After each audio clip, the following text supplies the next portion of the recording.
Punjabi national TV ਦੇਖ ਰਹੇ ਸਾਰੇ ਦਰਸ਼ਕਾਂ ਦਾ ਸਵਾਗਤ। ਪ੍ਰੋਗਰਾਮ ਲੈ ਕੇ ਹਾਜ਼ਰ ਹਾਂ, ਕੋਲ ਬਹਿ ਕੇ ਸੁਣ ਸਜਣਾ। ਜਿਵੇਂ ਕਿ ਆਪ ਜੀ ਜਾਣਦੇ ਹੋ ਕਿ ਇਹ ਪ੍ਰੋਗਰਾਮ ਨਿੰਦਰ ਘੁਗਿਆਣਵੀ ਜੀ ਦੇ ਨਾਲ ਹੁੰਦਾ ਹੈ ਤੇ ਉਹਨਾਂ ਨੇ ਵੱਖ-ਵੱਖ ਰੰਗ ਲੈ ਕੇ ਆਉਣੇ ਹੁੰਦੇ ਨੇ ਸਾਡੇ ਵਾਸਤੇ। ਘੁਗਿਆਣਵੀ ਜੀ ਆਇਆਂ ਨੂੰ ਸਤਿ ਸ਼੍ਰੀ ਅਕਾਲ। ਸਤਿ ਸ੍ਰੀ ਅਕਾਲ। ਪੰਜਾਬੀ ਨੈਸ਼ਨਲ ਦੇ ਸਾਰੇ ਦਰਸ਼ਕਾਂ ਨੂੰ ਬਹੁਤ-ਬਹੁਤ ਪਿਆਰ ਸਤਿਕਾਰ। ਕੋਲ ਬਹਿ ਕੇ ਸੁਣ ਸਜਣਾ, ਪਿਛਲੀ ਵਾਰੀ ਅਸੀਂ ਅਖਾੜਿਆਂ ਦੇ ਰੰਗ ਪੇਸ਼ ਕੀਤੇ ਸੀ ਔਰ ਇਸ ਵਾਰੀ ਅਸੀਂ ਗੱਲ ਇਹ ਕਰਨੀ ਹੈ ਕਿ ਜੋ ਕਵੀ ਲੋਕ ਨੇ, ਰਚੈਤਾ ਨੇ, ਗੀਤਕਾਰ ਨੇ, ਇਹ ਆਮ ਲੋਕ ਨਹੀਂ ਹੁੰਦੇ।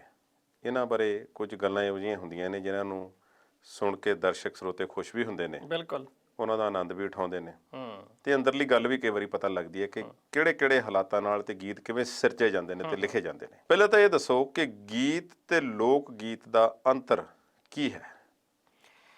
ਤੁਸੀਂ ਸ਼ੁਰੂਆਤੀ ਸ਼ਬਦਾਂ ਦੇ ਵਿੱਚ ਜਿਹੜਾ ਕਿਹਾ ਨਾ ਕਿ ਇਹਨਾਂ ਦੇ ਪਿੱਛੇ ਬਹੁਤ ਸਾਰੀ ਇੱਕ ਗੀਤ ਦੇ ਪਿੱਛੇ ਇੱਕ ਘਟਨਾ ਹੁੰਦੀ ਹੈ। ਜਿੱਥੋਂ ਤੱਕ ਗੀਤ ਤੇ ਲੋਕ ਗੀਤ ਦੇ ਸਰੂਪ ਦਾ ਅੰਤਰ ਹੈ ਆਪਸੀ, ਬਹੁਤ ਸਿੱਧੀ ਜੀ ਗੱਲ ਹੈ।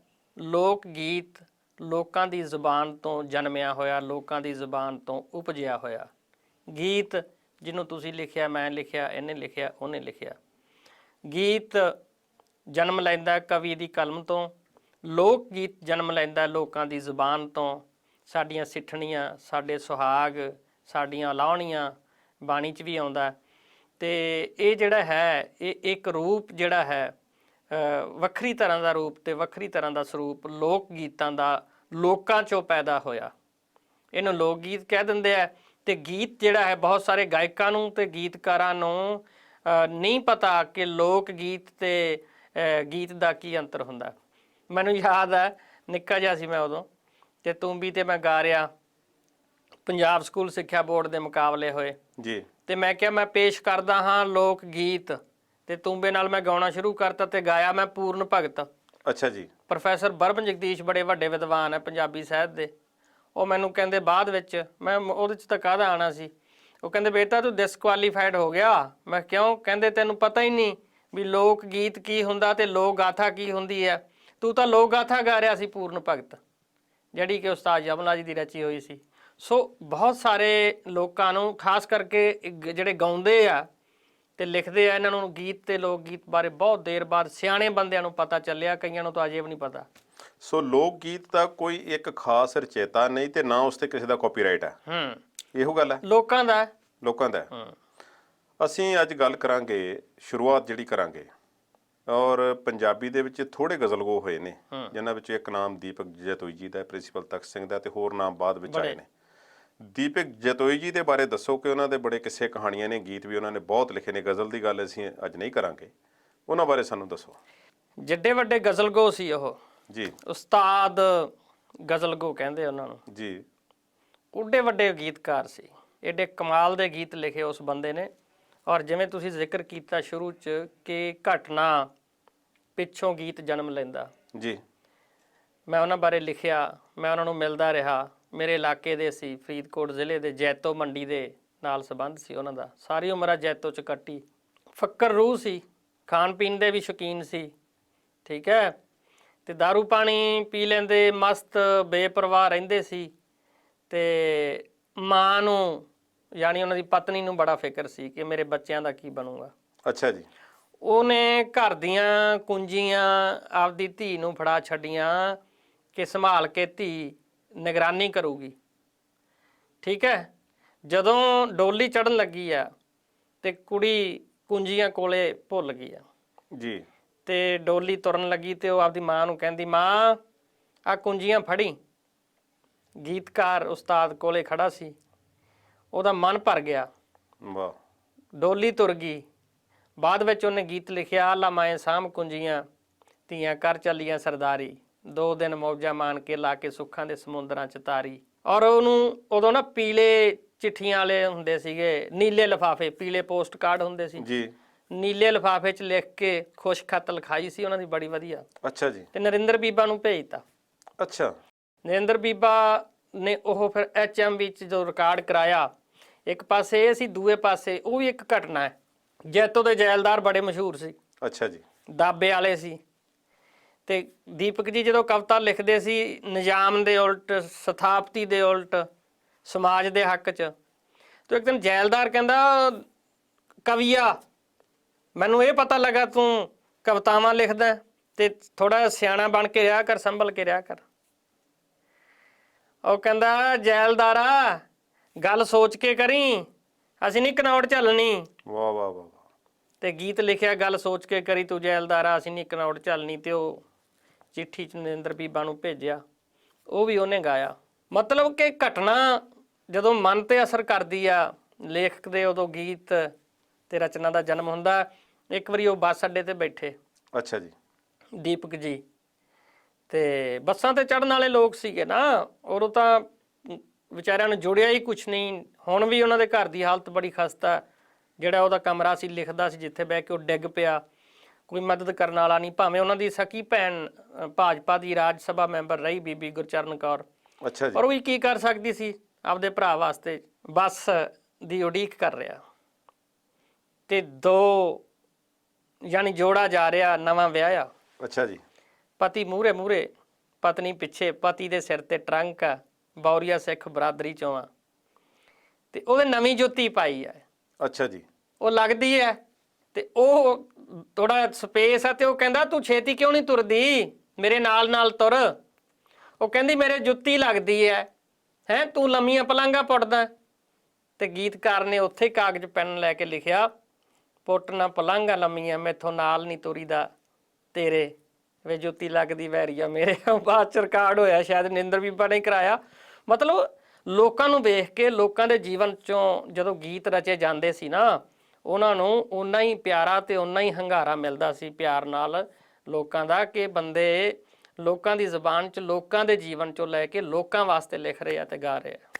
ਤੇ ਇਸ ਤਰ੍ਹਾਂ ਵੀ ਲੱਗਦਾ ਜਿਵੇਂ ਜਿਨ੍ਹਾਂ ਗੀਤਾਂ ਦਾ ਤੁਸੀਂ ਜ਼ਿਕਰ ਕੀਤਾ ਹੈ, ਮੈਨੂੰ ਤਾਂ ਇਸ ਤਰ੍ਹਾਂ ਲੱਗਦਾ ਹੈ ਕਿ ਬਹੁਤ ਸਾਰੇ ਲੋਕਾਂ ਨੂੰ ਪਤਾ ਹੀ ਨਹੀਂ ਹੋਏਗਾ ਕਿ ਦੀਪਕ ਜਦੋਈ ਜੀ ਦੇ ਲਿਖੇ ਨੇ, ਇਹ ਤਾਂ ਲੋਕ ਗੀਤ ਬਣ ਗਏ ਨੇ। ਲੋਕ ਗੀਤ ਜੋ ਰਾਈਟ ਪਤਾ ਕੀ ਹੈ, ਜਿਹੜਾ ਆਲਮਾ ਇਸਾਮ ਕੁੰਜੀਆਂ, ਇਹ ਤਾਂ ਅਸੀਂ ਨਿੱਕੇ ਨਿੱਕੇ ਹੁੰਦੇ ਤੇ ਚਾਦਰਾਂ ਤੇ ਕੱਢ ਕੇ ਕੁੜੀਆਂ, ਮਾਂ ਤੇ ਧੀ ਬੈਠੀਆਂ, ਉਹ ਕੁੰਜੀਆਂ ਫੜਾ ਰਹੀ ਹੈ ਤੇ ਉੱਤੇ ਚਾਦਰ ਤੇ ਲਿਖਾਈ ਕੀਤੀ ਜਾਂਦੀ ਸੀ ਧਾਗੇ ਨਾਲ ਰੰਗਦਾਰ, ਆਲਮਾ ਇਸਾਮ ਕੁੰਜੀਆਂ ਧੀਆਂ। ਇਹ ਮੈਂ ਆਪਦੇ ਅੱਖੀਂ ਪਿੰਡਾਂ 'ਚ ਇਹ ਦ੍ਰਿਸ਼ ਦੇਖੇ। ਬਹੁਤ ਸਾਰੇ ਲੋਕਾਂ ਨੂੰ ਇਹ ਲੋਕ ਗੀਤਾਂ ਦੇ ਸਕੇ ਭਰਾ ਲੱਗਣ ਲੱਗ ਗਏ ਇਹ ਗੀਤ, ਕਿਉਂਕਿ ਲੋਕਾਂ ਦੀ ਜ਼ਿੰਦਗੀ ਦੇ ਇੰਨਾ ਨੇੜੇ ਸੀ ਇਹ। ਜੀ, ਹੁਣ ਅਸੀਂ ਅੱਗੇ ਚੱਲਦੇ ਹਾਂ ਜੀ।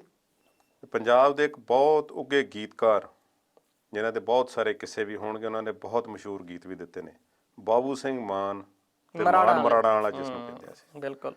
ਉਹ ਕਹਿੰਦੇ ਨੇ ਕਿ ਜਿਵੇਂ ਤੁਸੀਂ ਦੀਪਕ ਜਦੋਈ ਜੀ ਦਾ ਗੱਲ ਜ਼ਿਕਰ ਕੀਤਾ ਹੈ ਕਿ ਘਟਨਾਵਾਂ ਹੋਈਆਂ, ਕੋਈ ਗੱਲਾਂ ਹੋਈਆਂ, ਤੇ ਉਹਨਾਂ ਨੇ ਉੱਥੋਂ ਲਫ਼ਜ਼ ਉਹ ਨਹੀਂ ਚੁੱਕ ਲਏ ਤੇ ਗੀਤ ਲਿਖ ਦਿੱਤੇ, ਉਹ ਅਮਰ ਹੋ ਗਿਆ ਗੀਤ।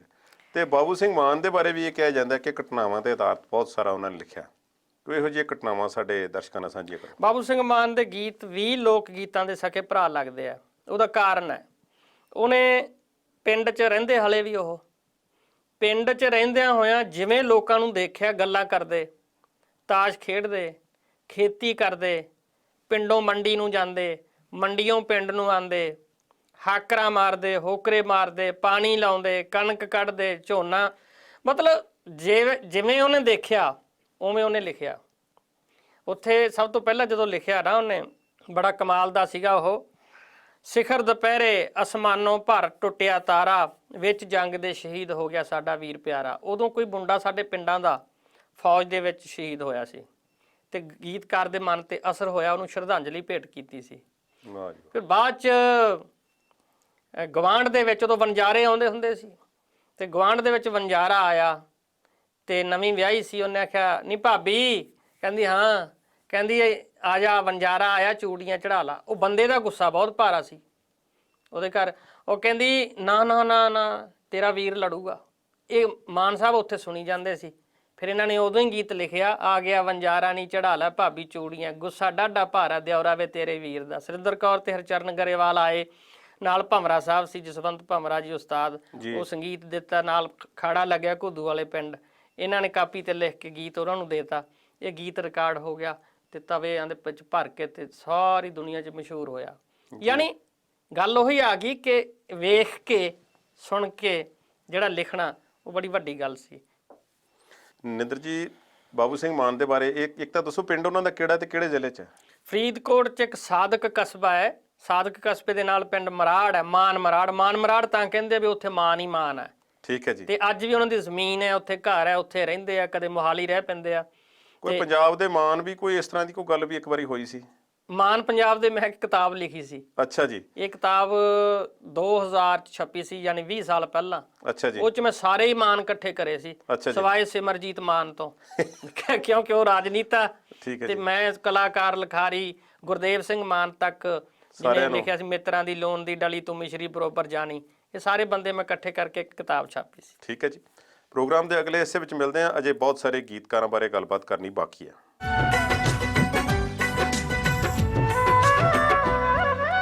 ਕੋਲ ਬਹਿ ਕੇ ਸੁਣ ਸੱਜਣਾ ਪ੍ਰੋਗਰਾਮ ਵਿੱਚ ਫਿਰ ਤੋਂ ਆਪ ਜੀ ਦਾ ਸਵਾਗਤ। ਨਿੰਦਰ ਜੀ, ਬਾਬੂ ਸਿੰਘ ਮਾਨ ਦੇ ਬਾਰੇ ਅਜੇ ਥੋੜੀਆਂ ਗੱਲਾਂ ਹੋਈਆਂ ਨੇ। ਨਾਮ ਬਹੁਤ ਵੱਡਾ ਹੈ, ਬਹੁਤ, ਔਰ ਬਹੁਤ ਮਸ਼ਹੂਰ ਗੀਤਕਾਰ ਨੇ। ਇੱਕ ਤੁਰਿਆ ਫਿਰਦਾ ਐਨਸਾਈਕਲੋਪੀਡੀਆ ਨੇ ਪੰਜਾਬੀ ਗੀਤਾਂ ਦੇ, ਕੋਸ਼ ਆ ਜੀ। ਉਹਨਾਂ ਦੇ ਬਾਰੇ ਕੁਝ ਹੋਰ ਸਾਨੂੰ ਦੱਸੋ, ਕਿਉਂਕਿ ਉਹਨਾਂ ਦੀ ਰੇਂਜ ਬੜੀ ਵੱਡੀ ਹੈ। ਉਹਨਾਂ ਨੇ ਪੁਰਾਣੇ ਗਾਉਣ ਵਾਲੇ ਜਿਹੜੇ ਕਦੋਂ ਦੇ ਪੂਰੇ ਹੋ ਗਏ ਨੇ, ਜਹਾਨ ਨੂੰ ਅਲਵਿਦਾ ਆਖ ਗਏ ਨੇ, ਉਹਨਾਂ ਤੋਂ ਲੈ ਕੇ ਹੁਣ ਤੱਕ ਦੇ ਜਿਹੜੇ ਗਾਉਣ ਵਾਲੇ ਨੇ ਉਹਨਾਂ ਵਾਸਤੇ ਵੀ ਲਿਖਿਆ। 3-3 4-4 ਪੀੜ੍ਹੀਆਂ ਜੀ। ਦੇਖੋ, ਸਦੀਕ ਸਾਹਿਬ ਤੋਂ ਲੈ ਕੇ ਸੁਰਿੰਦਰ ਕੌਰ ਤੱਕ, ਸੁਰਿੰਦਰ ਕੌਰ ਤੋਂ ਬਾਅਦ ਕਿੰਨੇ ਹੀ ਹੋਰ ਪੁਰਾਣੇ, ਕਰਨੈਲ ਗਿੱਲ, ਹਰਚਰਨ ਗਰੇਵਾਲ। ਉਦੋਂ ਬਾਅਦ ਜਿਹੜੀ ਨਵੀਂ ਪੀੜ੍ਹੀ ਆਈ ਸਾਡੀ, ਹਰਭਜਨ ਮਾਨ ਨੇ ਤਾਂ ਸਾਰੇ ਹੀ ਉਹਨਾਂ ਦੇ ਗਾਏ ਆ ਜੀ, ਤੇ ਸਰਦੂਲ ਨੇ ਵੀ, ਉਹਨਾਂ ਤੀਰਾਂ ਦਾ ਕੀ ਕਰਨਾ ਜੀ। ਠੀਕ ਹੈ। ਇਹ ਤੋਂ ਇਲਾਵਾ ਜੇ ਗਿਣ ਲੱਗ ਜਾ ਮੈਂ, ਦਿਲਸ਼ਾਦ ਅਖਤਰ ਬਹੁਤ ਗੀਤ ਉਹਨਾਂ ਦੇ ਗਾਉਂਦਾ ਹੁੰਦਾ ਸੀ, ਔਰ ਸੁਖਵਿੰਦਰ ਈਲੋ, ਮੈਂ ਮਤਲਬ ਆਪਣੇ ਕੋਲ ਏਡੀ ਵੱਡੀ ਲਿਸਟ ਬਣ ਜਾਏਗੀ। ਤੇ ਮੈਨੂੰ ਯਾਦ ਹੈ ਘਟਨਾ, ਉਹਨਾਂ ਦੇ ਪਿੰਡ ਇੱਕ ਬਾਬਾ ਸੀ ਬਖਤੌਰਾ। ਅੱਛਾ ਜੀ। ਤੇ ਉਹ ਹਰ ਇੱਕ ਨੂੰ ਮਸ਼ਕਰੀ ਕਰਦਾ ਸੀ। ਤੇ ਮਾਨ ਸਾਹਿਬ ਨੇ ਲਿਖਿਆ, ਗੋਲ ਮਸ਼ਕਰੀ ਕਰ ਗਿਆ ਨਹੀਂ ਬਾਬਾ ਬਖਤੌਰਾ, ਬਾਬੇ ਬਖਤੌਰੇ ਚੌਰੇ ਨੂੰ ਮੈਂ ਕਈ ਵਾਰ ਸਮਝਾਇਆ ਨਹੀਂ, ਪਰ ਉਹ ਬਾਜ ਨਾ ਆਇਆ ਨਹੀਂ। ਉਹ ਸੁਰਿੰਦਰ ਕੌਰ ਨੇ ਗਾਤਾ। ਅੱਛਾ ਜੀ। ਤੇ ਮਸ਼ਹੂਰ ਹੋ ਗਿਆ। ਬਾਅਦ ਚ ਬਾਬਾ ਬਖਤੌਰਾ ਡਾਂਗ ਲੈ ਕੇ ਆ ਗਿਆ। ਅੱਛਾ ਜੀ। ਵੀ ਮੇਰਾ ਗੀਤ ਕਿਉਂ ਲਿਖਿਆ? ਉਹ ਪਿੰਡ ਦੇ ਲੋਕ ਆਂਦੇ ਵੀ ਆਪਣੇ ਪਿੰਡ ਦਾ ਨਾਂ ਰੌਸ਼ਨ ਕੀਤਾ ਸਾਰੇ ਵਰਲਡ 'ਚ, ਐਡਾ ਵੱਡਾ ਲਿਖਾਰੀ ਆਪਣੇ ਪਿੰਡ ਦਾ, ਇਹ ਕੀ ਗੱਲ ਹੋ ਗਈ ਜੇ ਲਿਖਤਾ ਤਾਂ? ਠੀਕ ਹੈ। ਔਰ ਉਹੀ ਗੱਲ ਆਉਂਦੀ ਹੈ ਕਿ ਦ੍ਰਿਸ਼ ਵਰਣਨ ਕਰਨਾ। ਮਾਨ ਸਾਹਿਬ, ਉਦੋਂ ਸਾਡੇ ਬੱਸਾਂ ਆਮ ਨਹੀਂ ਸੀਗੀਆਂ, ਸਾਦਕ ਤੱਕ ਬੱਸ ਆਉਂਦੀ ਸੀ, ਫਿਰ ਅੱਗੇ ਤੁਰ ਕੇ ਜਾਣਾ ਪੈਂਦਾ ਸੀ। ਤੇ ਪਿੰਡ 'ਚ ਅਜੇ ਉਹ ਪੜ੍ਹਦੇ ਸੀ BA 'ਚ ਬਰਜਿੰਦਰਾ ਕਾਲਜ 'ਚ। ਅੱਛਾ ਜੀ। ਤੇ ਉਹਦਾ ਪਤਾ ਲੱਗ ਗਿਆ ਸੀ ਵੀ ਗੀਤ ਲਿਖਦਾ। ਪਿੰਡ ਦੀਆਂ ਕੁਛ ਔਰਤਾਂ ਕਪਾਹ ਚੁਗ ਰਹੀਆਂ, ਸਾਡੇ ਕਪਾਹ ਬਹੁਤ ਹੁੰਦੀ ਉਧਰ ਜੀ ਜੀ, ਕਪਾਹ ਚੁਗ ਰਹੀਆਂ, ਤੇ ਇਹ ਲੰਘ ਰਹੇ ਆ ਮਾਨ ਸਾਹਿਬ, ਬਾਬੂ ਸਿੰਘ ਮਾਨ, ਤੇ ਇੱਕ ਤਾਈ ਦੇ ਥਾਂ ਲੱਗਦੀ ਔਰਤ ਨੇ ਕਿਹਾ, ਵੇ ਮੁੰਡਿਆ, ਮੈਂ ਸੁਣਿਆ ਤੂੰ ਗੀਤ ਗੂਤ ਲਿਖਦਾ। ਤੇ ਉਹ ਸੰਗ ਗਏ, ਹੱਥ 'ਚ ਕਾਪੀ ਸੀ, ਤੇ ਕਹਿੰਦੀ ਮੈਂ ਤਾਂ ਮੰਨੂ ਜੇ ਮੇਰਾ ਗੀਤ ਲਿਖ ਕੇ ਵਿਖਾਵੇਂ। ਅੱਛਾ ਜੀ। ਫਿਰ ਇਹਨਾਂ ਨੇ ਉਹ ਉੱਥੇ ਹੀ ਲਿਖਿਆ, ਚਿੱਟੀਆਂ ਕਪਾਹ ਦੀਆਂ ਫੁੱਟੀਆਂ ਨੀ ਪੱਤ ਹਰੇ ਹਰੇ, ਆਖੀ ਖੰਨ ਨਾਨੇ ਭੈੜੇ ਵੀਰ ਨੂੰ, ਕਦੇ ਤਾਂ ਇਹ ਹੱਸਿਆ ਕਰੇ। ਵਾਹ ਵਾਹ। ਨਿੰਦਰ ਵੀ ਬਣੇਗਾ ਆ, ਬਹੁਤ ਮਸ਼ਹੂਰ, ਬਹੁਤ ਮਸ਼ਹੂਰ। ਸੋ ਘਟਨਾ ਜਾਂ ਵੇਖ ਕੇ ਲਿਖਣਾ ਉਹ ਅਮਰ ਹੋ ਜਾਂਦਾ। ਤੁਸੀਂ ਇੱਕ ਮੁਹੰਮਦ ਸਦੀਕ ਦੀ ਘਟਨਾ ਦਾ ਜ਼ਿਕਰ ਕਰ ਰਹੇ ਸਾਂ, ਉਹਨਾਂ ਨਾਲ ਕਾਰ ਦੇ ਵਿੱਚ ਜਾਂਦਿਆਂ ਦਾ। ਹਾਂ, ਰਜਿੰਦਰ ਰਾਜਨ ਗਾਉਂਦੀ ਹੁੰਦੀ ਸੀ ਮੁਹੰਮਦ ਸਦੀਕ ਨਾਲ ਜੀ, ਬਹੁਤ ਸੁਨੱਖੀ ਉਹਨਾਂ ਦੀ ਸੂਰਤ ਸ਼ੀਰਤ ਸੀ। ਤੇ ਰਣਜੀਤ ਕੌਰ ਨੇ ਜੇ ਬਾਅਦ ਚ ਗਾਉਣਾ ਸ਼ੁਰੂ ਕੀਤਾ ਜੀ। ਇੱਕ ਪ੍ਰੋਗਰਾਮ ਤੋਂ ਆ ਰਹੇ ਸੀ ਇਹ, ਤੇ ਉਹ ਨਾਲ ਰਜਿੰਦਰ ਰਾਜਨ ਬੈਠੀ, ਸਦੀਕ ਸਾਹਿਬ ਬੈਠੇ, ਮਾਨ ਸਾਹਿਬ ਬੈਠੇ। ਸਦੀਕ ਸਾਹਿਬ ਦਾ ਕੁਦਰਤੀ ਪਰਮਾਤਮਾ ਵੱਲੋਂ ਚਿਹਰਾ ਮੋਹਰਾ ਕਾਲਾ ਰੰਗ ਹੈ ਉਹਨਾਂ ਦਾ ਥੋੜਾ ਜਿਹਾ, ਤੇ ਉਹ ਵਾਰ-ਵਾਰ ਐਂ ਕਰਕੇ ਦੇਖਣ ਉਹਦੇ ਵੱਲ, ਰਾਜਨ ਵੱਲ।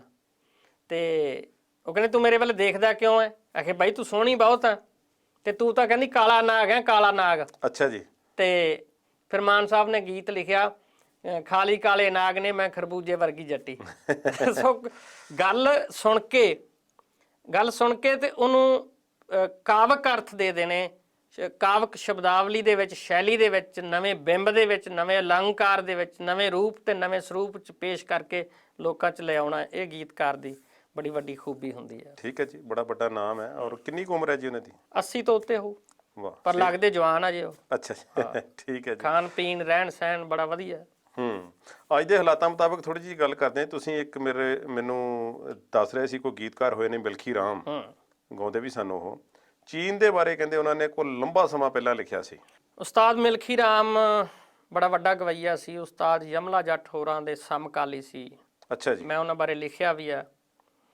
ਔਰ ਉਹ ਰੇਡੀਓ ਤੇ ਬੜੇ ਸਾਲ ਗਾਉਂਦੇ ਰਹੇ, ਦੂਰਦਰਸ਼ਨ ਤੇ ਬੜੇ ਸਾਲ ਗਾਉਂਦੇ ਰਹੇ। ਅਲਬੇਲੀ ਰਾਮ ਉਹਨਾਂ ਦੇ ਨਾਲ ਅਲਗੋਜੇ ਵਜਾਉਂਦਾ ਰਿਹਾ। ਅੱਛਾ ਜੀ। ਤੇ ਉਹ ਢੋਲ ਸੰਮੀ ਢੋਲ ਦੀ ਗਾਥਾ ਗਾਉਂਦੇ ਹੁੰਦੇ ਸੀ। ਉੱਡੀ ਉੱਡੀ ਜਾਵੇ ਢੋਲ ਦੇ ਆ ਤੋਤਿਆ, ਉੱਡ ਕੇ ਬਹਿ ਜੀ ਖਾਂ ਸੋਹਣਿਆ ਬਰੋਟੇ, ਕੰਤ ਜਿਨ੍ਹਾਂ ਦੇ ਢੋਲਿਆ ਪਰਦੇਸੀ ਹੋਏ, ਭੰਦੀਆਂ ਰਹਿੰਦੀਆਂ ਨੇ ਉਂਗਲਾਂ ਦੇ ਪੋਟੇ, ਪੁੱਤਰ ਜਿਹੜੀਆਂ ਮਾਵਾਂ ਦੇ ਹੁੰਦੇ ਆ ਪਰਦੇਸੀ ਵੇ, ਕਰਮ ਉਹਨਾਂ ਮਾਵਾਂ ਦੇ ਕਿੰਨੇ ਆ ਖੋਟੇ। ਇਸ ਤਰ੍ਹਾਂ ਦਾ ਗਾਉਂਦੇ ਹੁੰਦੇ ਸੀ ਤੇ ਬੜੀ ਕਰਾਰੀ ਤੇ ਤਿੱਖੀ ਪਿਆਰੀ ਆਵਾਜ਼ ਸੀ ਉਹਨਾਂ ਦੀ। ਤੂੰਬੀ ਵੀ ਨਾਲ ਵਜਾਉਂਦੇ ਸੀ ਜੀ। ਮੈਨੂੰ ਮਿਲਦੇ ਰਹਿੰਦੇ ਸੀ ਜਲੰਧਰ ਉਹ। ਤਾਂ ਹਾਸ਼ਮ ਦੀ ਸੱਸੀ ਵੀ ਰੇਡੀਓ ਤੇ ਉਹਨਾਂ ਨੇ ਗਾਈ ਤੇ ਮੈਨੂੰ ਕਿਹਾ ਕਿ ਮੈਂ ਮੁਕਤਸਰ ਕਹਿੰਦੇ ਮਾਘੀ ਦੇ ਮੇਲੇ ਤੇ ਗਿਆ। ਉਦੋਂ ਭਾਰਤ ਤੇ ਚੀਨ ਦੇ ਸੰਬੰਧ ਬੜੇ ਖਰਾਬ ਹੋਏ ਸੀ, ਹੁਣ ਵੀ ਜਿਵੇਂ ਹੋਏ ਵੇ ਆਪਾਂ ਸਾਰਿਆਂ ਨੂੰ ਪਤਾ। ਬਿਲਕੁਲ। ਉੱਥੇ ਕਹਿੰਦੇ ਮੈਂ ਗਾਵਾਂ, ਧਾਰਮਿਕ ਗੀਤ ਵੀ ਗਾਏ। ਉਸ ਤੋਂ ਬਾਅਦ ਮੈਂ ਬਾਹਰ ਆ ਗਿਆ ਤੇ ਉੱਥੇ ਗਾਉਣ ਲੱਗ ਗਿਆ, ਲੋਕ ਖੜੇ। ਉਹ ਕਹਿੰਦੇ ਮਿਲਖੀਰਾ ਅਸੀਂ ਤਾਂ ਮੰਨੀਏ ਜੇ ਤੂੰ ਭਾਰਤ ਤੇ ਚੀਨ ਦੇ ਸੰਬੰਧ ਖਰਾਬ ਹੋਏ ਹੋ ਆ ਤੇ ਜੇ ਤੂੰ ਇਦਾਂ ਦਾ ਕੋਈ ਰਚਨਾ ਲਿਖ ਕੇ ਗਾਵੇਂ। ਅੱਛਾ ਜੀ। ਕਹਿੰਦਾ ਫਿਰ ਮੈਂ ਉੱਥੇ ਖੜੇ ਖੜੇ ਨੇ ਲਿਖਿਆ, ਉੱਠੋ ਸ਼ੇਰ ਦੂਲਿਓ ਉੱਠੋ। ਇੱਥੇ ਮੈਂ ਨੋਟ ਵੀ ਕੀਤਾ ਸੀ ਜੀ। ਕਹਿੰਦਾ ਦੇਸ਼ ਵਾਸੀਓ ਉੱਠੋ ਜਵਾਨੋ ਜੀ, ਨਾਸਾਂ ਭੰਨਦਿਓ ਚੀਨ ਦੀਆਂ, ਧੋਖੇਬਾਜ਼ ਗਦਾਰ ਕਮੀਨੇ ਇਸ ਪਾਪੀ ਬੇਦੀਨ ਦੀਆਂ। ਵਾਹ ਵਾਹ। ਅੱਜ ਵੀ ਸਾਡਾ ਭਾਰਤ ਵੀ ਉਹਨੂੰ ਇਹ ਕੁਛ ਕਹਿ ਰਿਹਾ ਤੇ ਉਹ ਵੀ ਸਾਨੂੰ ਇਹ ਕੁਛ ਕਹਿ ਰਿਹਾ। ਪਰ ਇੱਕ ਗੀਤਕਾਰ ਕਿਸ ਤਰ੍ਹਾਂ ਮਹਿਸੂਸ ਕਰਦਾ ਆਪਦੇ ਜਵਾਨਾਂ ਨੂੰ, ਕਿਵੇਂ। ਫਿਰ ਉਹਨੂੰ ਜਦੋਂ ਗਾਇਆ ਲੋਕਾਂ 'ਚ ਬੜਾ ਜੋਸ਼ ਆਇਆ, ਬੜੇ ਲੋਕਾਂ ਨੇ ਰੁਪਈਏ ਦਿੱਤੇ ਉਹਨੂੰ, ਕਿਉਂਕਿ ਮੌਕੇ ਤੇ ਘੜ ਕੇ ਉਹਨੇ ਗਾਇਆ ਤੂੰਬੀ ਦੇ ਨਾਲ। ਜੀ ਜੀ ਜੀ। ਮਤਲਬ ਸਮਾਂ, ਸਥਿਤੀ ਤੇ ਸਬੱਬ ਤੇ ਵਿਧਾ ਜਦੋਂ ਬਣਦੀ ਹੈ ਤੇ ਉਦੋਂ ਗੀਤ ਦਾ ਜਨਮ ਹੁੰਦਾ। ਇਹ ਇੱਕ ਅਲੋਕਾਰੀ ਗੱਲ ਹੁੰਦੀ। ਹੁਣ ਅਸੀਂ ਅੱਗੇ ਚੱਲਦੇ ਹਾਂ ਜੀ, ਤੁਹਾਡੇ ਉਸਤਾਦ ਜੀ ਉਸਤਾਦ ਲਾਲ ਚੰਦ ਜੰਮਲਾ ਜੱਟ ਜੀ ਦੇ ਬਾਰੇ। ਅੱਛਾ, ਇਹ ਬੜੀ ਇੱਕ ਗੱਲ ਹੈ ਕਿ ਤੁਸੀਂ ਤੇ ਸ਼ਾਗਿਰਦੀ ਕੀਤੀ ਹੈ ਉਹਨਾਂ ਦੀ, ਤੇ ਉਹਨਾਂ ਨੂੰ ਆਮ ਲੋਕ ਵੀ ਉਸਤਾਦ ਲਾਲ ਚੰਦ ਜੰਮਲਾ ਜੱਟ ਹੀ ਕਹਿੰਦੇ ਨੇ, ਕਿਉਂਕਿ ਉਮਰ ਸੀ ਪੱਕੀ ਜੀ। ਤੇ ਉਸਤਾਦ ਵਾਕਿਆ ਹੀ ਸੀ ਕਿ ਉਹ ਤੂੰਬੀ ਦਾ ਬਾਦਸ਼ਾਹ ਸੀ ਤੇ ਸਾਰਿਆਂ ਤੋਂ ਸੀਨੀਅਰ ਸੀ। ਉਹਦੀ ਤੂੰਬੀ ਵੱਲ ਵੇਖ ਕੇ ਲੋਕਾਂ ਨੇ ਗਾਉਣਾ ਸ਼ੁਰੂ ਕੀਤਾ ਤੇ ਇਹ ਜ਼ਮਾਨਾ ਆਇਆ ਜਦੋਂ ਉਹਨੇ ਕਿਹਾ ਸੀ ਕਿ ਮੈਂ ਬੱਚੇ ਦੇ ਹੱਥ ਤੂੰਬੀ ਫੜਾ ਦਿਆਂਗਾ। ਫੜਾਈ ਵੀ ਤੇ ਤੂੰਬੀ ਤੋਂ ਬਿਨਾਂ ਗਾਇਕ ਨਹੀਂ ਸੀ ਮੰਨਿਆ ਜਾਂਦਾ। ਜਿਹੜਾ ਤੂੰਬੀ ਫੜਦਾ ਸੀ ਉਹਨੂੰ ਕਹਿੰਦੇ ਸੀ ਗਾਇਕ ਆ। ਠੀਕ ਹੈ। ਤਾਂ ਉਸਤਾਦ ਬਾਰੇ ਗੱਲਾਂ ਆਪਾਂ ਅੱਗੇ ਪ੍ਰੋਗਰਾਮਾਂ 'ਚ ਵੀ ਕੀਤੀਆਂ। ਇਹਦੇ ਪਹਿਲਾਂ ਉਹਨਾਂ ਮੈਂ ਛੋਟੀ ਜਿਹੀ ਗੱਲ ਕਰਾਂਗਾ। ਪਹਿਲਾਂ ਤਾਂ ਇਸ ਗੱਲ ਦਾ ਦੱਸੋ ਕਿ ਕਿਹਾ ਜਾਂਦਾ ਹੈ ਕਿ ਉਹ ਅਨਪੜ੍ਹ ਸਨ। ਉਹਨਾਂ ਨੇ ਕਿਤੇ ਕੋਈ ਇਸ ਤਰ੍ਹਾਂ ਦੀ ਮੁੱਢਲੀ ਸਿੱਖਿਆ ਨਹੀਂ ਕਿਤੇ ਵੀ ਹਾਸਲ ਕੀਤੀ ਤੇ ਲਿਖਿਆ ਕਮਾਲ ਦਾ, ਜਿਵੇਂ ਸਤਿਗੁਰੂ ਨਾਨਕ ਤੇਰੀ ਲੀਲਾ ਨਿਆਰੀ, ਉਸ ਦੇ ਲਫ਼ਜ਼ ਕਿਵੇਂ ਬੰਦੇ ਨੂੰ ਝੰਜੋੜਦੇ ਨੇ। ਰੇਂਜ ਬਹੁਤ ਸੀ ਉਹਨਾਂ ਦੀ। ਇਹਦੇ ਬਾਰੇ ਦੱਸੋ ਥੋੜਾ ਜਿਹਾ। ਕੁਦਰਤੀ ਇੱਕ ਗॉड ਗਿਫਟਡ ਨੇਚਰ ਮਿਹਰਬਾਨ ਸੀ। ਵੇਖੋ ਜਦੋਂ ਗੀਤ ਉਤਰਦਾ ਸੀ ਤੇ ਕਿਸੇ ਨੂੰ ਕਹਿ ਦੇਣਾ ਵੀ ਆ ਲਿਖੀ, ਉਹਨਾਂ ਨੇ ਬੋਲੀ ਜਾਣਾ, ਉਹਨੇ ਲਿਖੀ ਜਾਣਾ। ਅੱਛਾ ਜੀ। ਇੱਕੋ ਵਾਰੀ ਬੁਲਵਾ ਕੇ ਉਹ ਕੰਠ ਹੋ ਜਾਣਾ, ਯਾਦ ਹੋ ਜਾਣਾ, ਮੁੜ ਕੇ ਉਹ ਸਟੇਜ ਤੇ ਗਾ ਦੇਣਾ, ਫਿਰ ਅਭਿਆਸ ਹੋ ਜਾਣਾ। ਜਿੰਨੇ ਵਾਰੀ ਗਾ ਦੇਣਾ ਉਹਨੇ ਵਾਰੀ ਪੱਕਦਾ ਜਾਣਾ। ਇੱਕ ਵਾਰੀ ਨਾ ਬੜੀ ਕਮਾਲ ਦੀ ਘਟਨਾ, ਰਾਤ ਨੂੰ ਬੈਠੇ ਹੋ ਤੇ ਇੱਕ ਚੇਲਾ ਗੋਡੇ ਘੁੱਟ ਰਿਹਾ। ਅੱਛਾ ਜੀ। ਬੱਦਲ ਚੜਿਆ, ਬਿਜਲੀ ਚਮਕੀ ਤੇ ਉਹਨਾਂ ਨੇ ਵੇਖਿਆ, ਕਹਿੰਦੇ ਆਹ ਹਾ ਕਮਾਲ ਹੈ। ਕਾਗਜ਼ ਪੈਨ ਹੈ, ਕਾਪੀ ਹੈਗੀ? ਕਹਿੰਦਾ ਹੈਗੀ। ਕਹਿੰਦਾ ਲਿਖ। ਫਿਰ ਉਹਨੇ ਲਿਖਿਆ, ਬੱਦਲਾਂ ਉਹਲੇ ਝਲਕ ਪਵੇ ਪਈ, ਸ਼ਾਹ ਨੀਲੇ ਦੇ ਅਸਵਾਰ ਦੀ, ਹੱਥ ਵਿੱਚ ਉਹਦੇ ਬਾਜ ਸੁਹਾਵੇ, ਕਲਗੀ ਚਮਕਾ ਮਾਰਦੀ। ਵਾਹ ਵਾਹ। ਹੈ ਕਹਿੰਦਾ ਮਤਲਬ ਮੈਨੂੰ ਝੌਲਾ ਪਿਆ ਏ, ਮੈਨੂੰ ਝਲਕਾਰਾ ਪਿਆ ਏ, ਆਪ ਚੰਨ ਤੇ ਸਭ ਸਿੱਖ ਤਾਰੇ ਅਰਸ਼ੋਂ ਨਜ਼ਰੀ ਆਏ, ਧਰਤੀ ਉੱਤੇ ਆ ਕੇ ਸਤਿਗੁਰ ਐਸੇ ਚੋਜ ਵਿਖਾਏ, ਤਾਬ ਝੱਲੀ ਨਾ ਜਾਵੇ ਮੈਥੋਂ ਉਹ ਸੱਚੀ ਸਰਕਾਰ ਦੀ, ਹੱਥ ਵਿੱਚ ਉਹਦੇ ਬਾਜ ਸੁਹਾਵੇ, ਕਲਗੀ ਚਮਕਾ ਮਾਰਦੀ। ਉਹ ਬਾਅਦ ਵਿੱਚ ਸਟੇਜ ਤੇ ਗਾਇਆ। ਫਿਰ ਉਹ ਆਪਦੇ ਬੇਟੇ ਨੂੰ ਕਹਿੰਦੇ ਤੂੰ ਗਾ। ਉਹਨੇ ਤੂੰਬੀ ਦੇ ਨਾਲ ਇਹ ਗਾਇਆ ਤੇ ਬੜਾ ਮਕਬੂਲ ਹੋਇਆ ਧਾਰਮਿਕ ਗੀਤ। ਬਹੁਤ ਖੂਬ ਹੈ। ਇਸ ਤਰ੍ਹਾਂ ਦੇ ਹੋਰ ਵੀ ਬਹੁਤ ਸਾਰੀਆਂ ਘਟਨਾਵਾਂ ਹੋਣਗੀਆਂ ਹੈਗੀਆਂ ਜੀ। ਉਹਨਾਂ ਦੀ ਪਤਨੀ ਦਾ ਦੇਹਾਂਤ ਹੋਇਆ 1965 ਚ। ਅੱਛਾ, ਕਾਫੀ ਲੰਬਾ ਸਮਾਂ ਪਹਿਲਾਂ ਹੋ ਗਿਆ ਜੀ। ਬਹੁਤ। ਹਾਂ, ਨਿਆਣੇ ਨਿੱਕੇ ਸੀ। ਅੱਛਾ ਜੀ। ਸੰਸਕਾਰ ਕਰਕੇ ਘਰੇ ਆ ਗਏ, ਮੱਥਾ ਫੜ ਕੇ ਬਹਿ ਗਏ। ਕਿਸੇ ਨੂੰ ਕਹਿੰਦੇ ਲਿਖ ਯਾਰ। ਫਿਰ ਉੱਥੇ ਗੱਲ ਟਿਕਾਈ ਕਿੱਥੇ? ਉੱਥੇ ਲਿਖਿਆ, ਸਾਡੇ ਪਿਆਰ ਦਾ ਤੂੰ ਕੀਏ ਮੁੱਲ ਪਾਇਆ, ਨੀ ਸੈਨੂੰ ਜਰਾ ਵੀ ਤਰਸ ਨਾ ਆਇਆ, ਮਾਂ ਦੀ ਇਹ ਚੋਚ ਲਈਏ।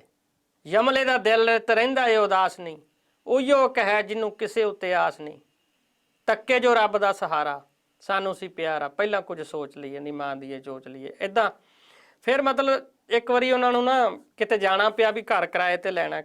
ਬੀਬੀ ਸੇਖੋਂ, ਮਹਿੰਦਰਜੀਤ ਸੇਖੋਂ ਨੇ ਬੜਾ ਗਾਇਆ ਉਹਨਾਂ ਦੇ ਨਾਲ। ਜੀ ਜੀ। ਉਹ ਅੰਮ੍ਰਿਤਸਰ ਕੋਈ ਕੇਸ ਚੱਲਦਾ ਸੀ ਤੇ ਤਰੀਕ ਤੇ ਆਉਣਾ ਪੈਂਦਾ ਸੀ। ਉਹ ਕਹਿੰਦੇ ਵੀ ਇੱਥੇ ਘਰ ਕਿਰਾਏ ਤੇ ਛੋਟਾ ਲੈ ਲੈਂਦੇ ਆ। ਉਹ ਘਰ ਲੈਣ ਗਏ, ਜਿਹਨੂੰ ਪੁੱਛਣ ਨਾ ਕਿਰਾਏ ਤੇ ਘਰ ਹੀ ਨਹੀਂ ਮਿਲਦਾ ਯਾਰ। ਅੱਛਾ ਜੀ। ਕਿਰਾਏ ਤੇ ਘਰ ਹੀ ਨਹੀਂ ਮਿਲਦਾ।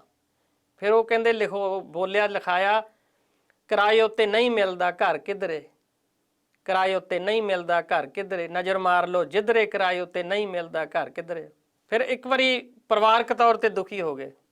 ਉਦੋਂ ਫਿਰ ਲਿਖਿਆ, ਪੰਜੇ ਬਾਂਦਰ ਜੱਟ ਨੂੰ ਪਏ ਦੇਣ ਹਲਾਰੇ, ਕੀ ਚਾਹੁੰਦੇ ਹੋ ਸ਼ਹਿਨਸ਼ਾਹ ਇਹ ਪੁੱਛਣ ਸਾਰੇ, ਕਾਮ ਆਖਦਾ ਸਮਝ ਨਹੀਂ ਮੈਂ ਦੱਸਾਂ ਕਿਹਨੂੰ। ਐ ਕਰਕੇ ਕਾਮ, ਕ੍ਰੋਧ, ਲੋਭ, ਮੋਹ, ਹੰਕਾਰ ਉਹਨਾਂ ਤੇ ਲਿਆ ਕੇ ਟਿਕਾਇਆ ਪੰਜਾਂ ਦੇ ਉੱਤੇ। ਮਤਲਬ ਫਿਰ ਜਦੋਂ ਰਿਸ਼ਤੇ ਨਾਤਿਆਂ ਦੇ ਵਿੱਚ ਫਿੱਕ ਪਈ, ਸਾਡੇ ਭੈਣ ਭਰਾਵਾਂ ਦੇ ਖੂਨ ਚਿੱਟੇ ਹੋ ਗਏ, ਚਿੱਟਾ ਹੋ ਗਿਆ ਲਹੂ, ਚਿੱਟਾ ਹੋ ਗਿਆ ਲਹੂ, ਭਰਾਵੋ ਚਿੱਟਾ ਹੋ ਗਿਆ ਲਹੂ। ਮਤਲਬ ਫਿਰ ਇੱਥੇ ਲਿਆ ਕੇ ਉਹਨਾਂ ਨੇ ਰਿਸ਼ਤੇ ਨਾਤਿਆਂ ਦੀ ਗੱਲ ਕੀਤੀ। ਫਿਰ ਜਦੋਂ ਵੇਖਿਆ ਜਵਾਕ ਹੁਣ ਬਾਹਰੇ ਹੁੰਦੇ ਜਾਂਦੇ ਆ, ਸੰਭਲ ਸੰਭਲ ਕੇ ਚੱਲ ਮਟਿਆਰੇ, ਤੇਰਾ ਜੋਬਨ ਡੁੱਲਦਾ ਜਾਂਦਾ ਈ, ਜਿਸ ਨੇ ਇਸ ਦੀ ਕਦਰ ਨਾ ਕੀਤੀ ਮੈਂ ਤੱਕਿਆ ਕੁਰਲਾਂਦਾ ਈ।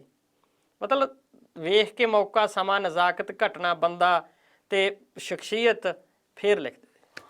ਵਾਕਿਆ ਗੋਡ ਗਿਫਟਡ ਸਨ ਜੀ। ਨਿੰਦਰ ਜੀ, ਪ੍ਰੋਗਰਾਮ ਅੱਗੇ ਅਸੀਂ ਵਧਾਉਣਾ ਹੈ, ਬਹੁਤ ਸਾਰੇ ਮੁੱਦਿਆਂ ਤੇ ਗੱਲਬਾਤ ਹੈ ਜੀ ਜਿਹੜੀ ਹੈ ਨਾ, ਬਹੁਤ ਸਾਰੇ ਗੀਤਕਾਰਾਂ ਬਾਰੇ ਗੱਲਾਂ ਬਾਤਾਂ ਅਸੀਂ ਕਰਨੀਆਂ ਨੇ। ਸੋ ਇੱਕ ਬ੍ਰੇਕ ਤੋਂ ਬਾਅਦ ਮਿਲਦੇ ਹਾਂ ਜੀ। ਪ੍ਰੋਗਰਾਮ ਇਸੇ ਤਰ੍ਹਾਂ ਚੱਲਦਾ ਰਹੇਗਾ।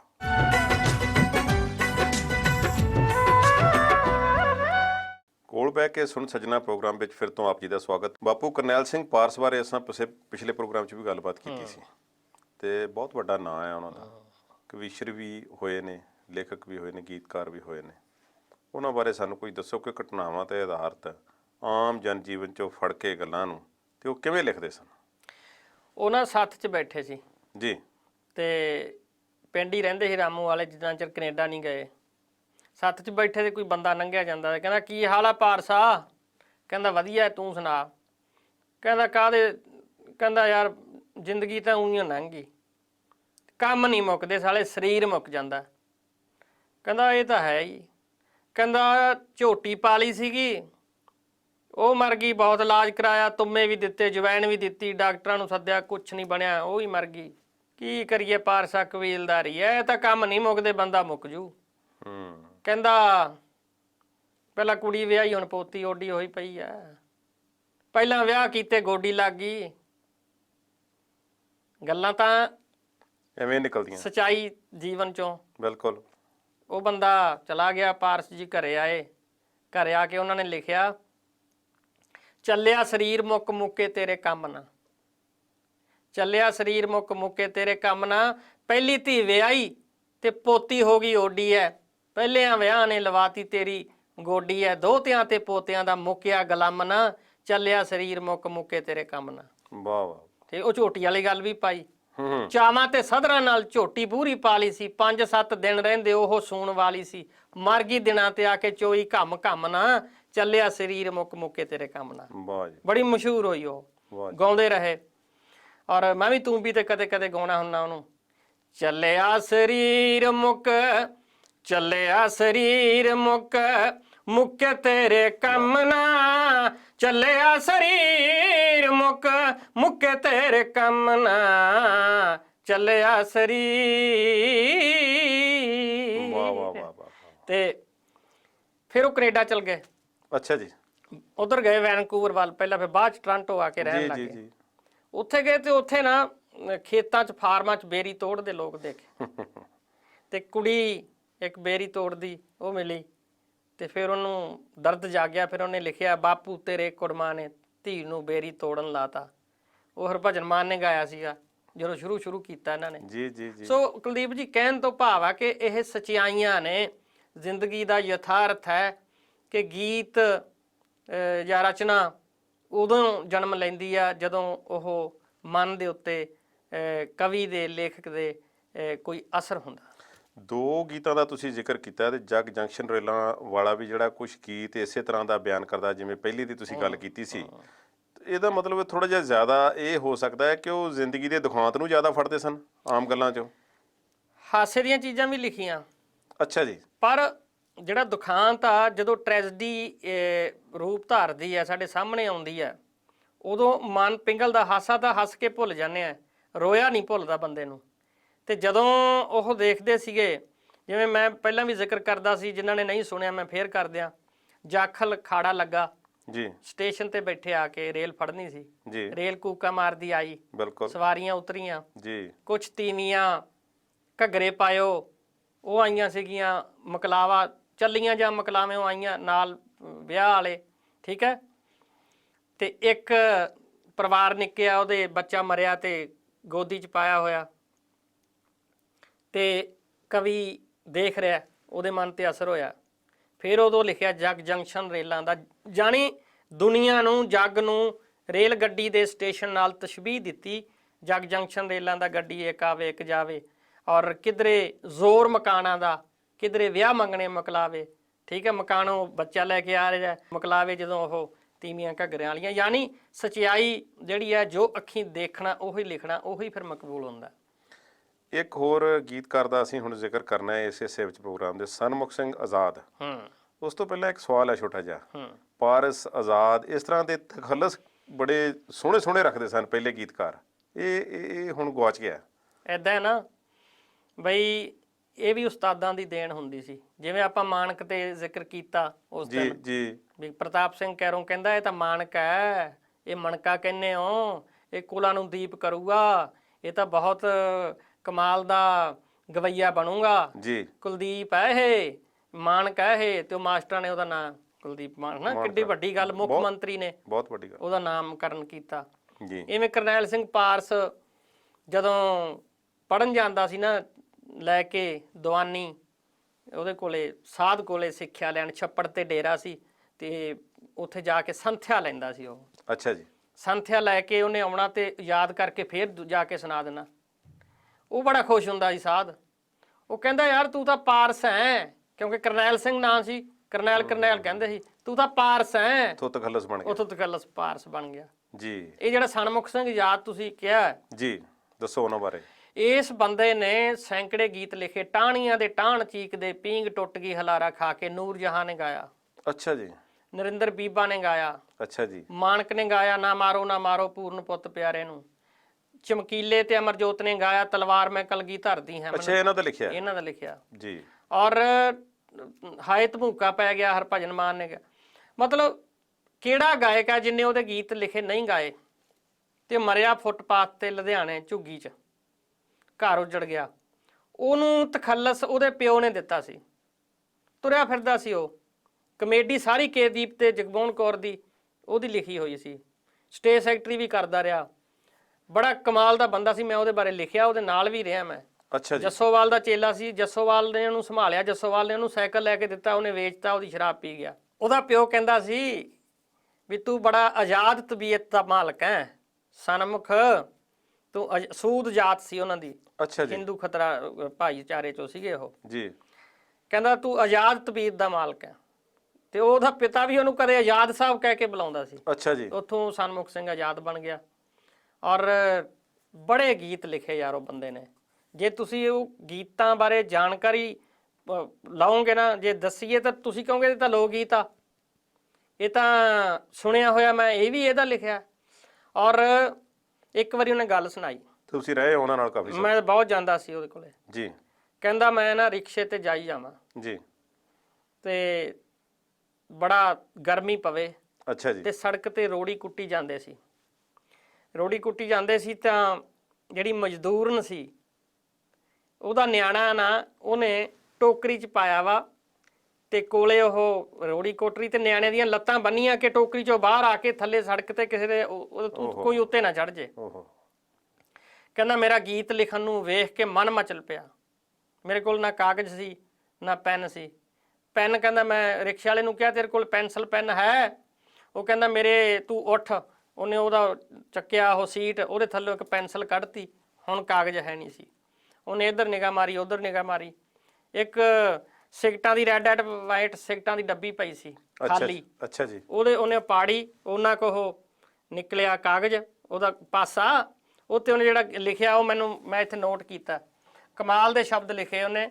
ਕਹਿੰਦਾ ਰੋੜੀ ਕੁੱਟਦੀ ਨਾਰ ਨੂੰ ਅੱਜ ਲੋੜ ਹੈ ਆਰਾਮ ਦੀ। ਵਾਹ ਵਾਹ ਵਾਹ। ਸੀਤਾ ਨੂੰ ਪੂਜਣ ਵਾਲਿਓ ਇਹ ਵੀ ਹੈ ਸੀਤਾ ਰਾਮ ਦੀ।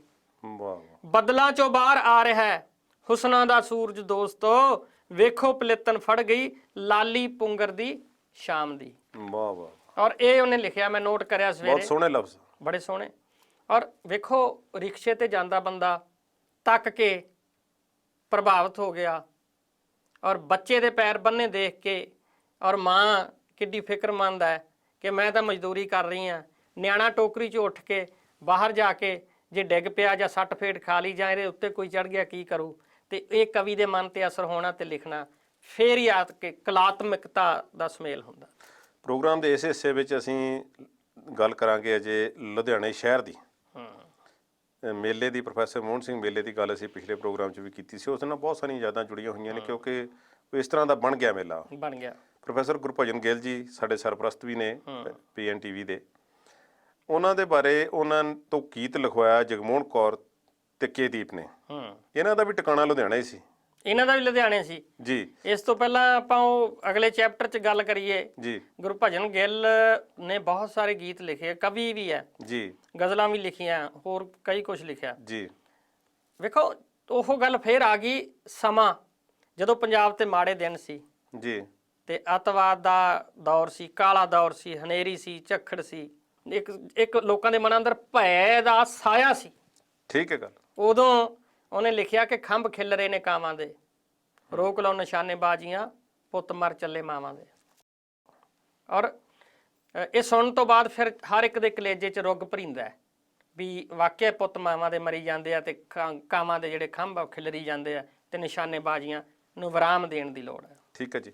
ਨਿੰਦਰ ਜੀ, ਬਹੁਤ ਸਾਰੀਆਂ ਗੱਲਾਂ ਬਾਤਾਂ ਅਜੇ ਕਰਨੀਆਂ ਨੇ। ਪ੍ਰੋਗਰਾਮ ਦੇ ਅਗਲੇ ਹਿੱਸੇ ਵਿੱਚ ਫੇਰ ਹਾਜ਼ਰ ਹੋਵਾਂਗੇ। ਆਖਰੀ ਹਿੱਸਾ ਹੋਵੇਗਾ, ਉਸ ਵਿੱਚ ਕਈ ਅਹਿਮ ਜਿਹੜੇ ਮੁੱਦੇ ਰਹੇ ਨੇ ਪੰਜਾਬੀ ਗੀਤਕਾਰੀ ਨਾਲ ਸੰਬੰਧਿਤ, ਉਹਨਾਂ 'ਤੇ ਵੀ ਗੱਲਬਾਤ ਕਰਾਂਗੇ, ਜਿਨ੍ਹਾਂ ਵਿੱਚ ਜੋ ਇਲਜ਼ਾਮ ਲੱਗਦੇ ਰਹੇ ਨੇ ਇੱਕ ਦੂਸਰੇ ਦੇ ਉੱਪਰ ਗੀਤਕਾਰਾਂ ਵੱਲੋਂ ਕਿ ਆਹ ਗੀਤ ਮੇਰਾ ਸੀ, ਉਸਨੇ ਲਿਖ ਦਿੱਤਾ, ਉਸਨੇ ਗਾ ਦਿੱਤਾ, ਉਹਦੇ ਬਾਰੇ ਗੱਲਬਾਤ ਵੀ ਹੋਵੇਗੀ।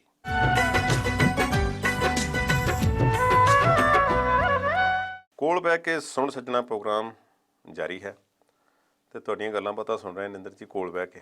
ਹਾਂਜੀ, ਜਗਮੋਹਨ ਕੌਰ ਤੇ ਕੇਦੀਪ ਦੀ ਗੱਲ ਅਸੀਂ ਕੀਤੀ ਸੀ। ਉਹ ਸ਼ਾਰਟ ਦੇ ਵਿੱਚ ਸਾਨੂੰ ਦੱਸੋ ਕਿ ਕਿਹੜਾ ਗੀਤ ਉਹਨਾਂ ਨੇ ਡਾਕਟਰ ਗੁਰਭਜਨ ਗਿੱਲ ਹੋਣਾ ਤੋਂ ਲਿਖਵਾਇਆ ਮੌਕੇ ਤੇ।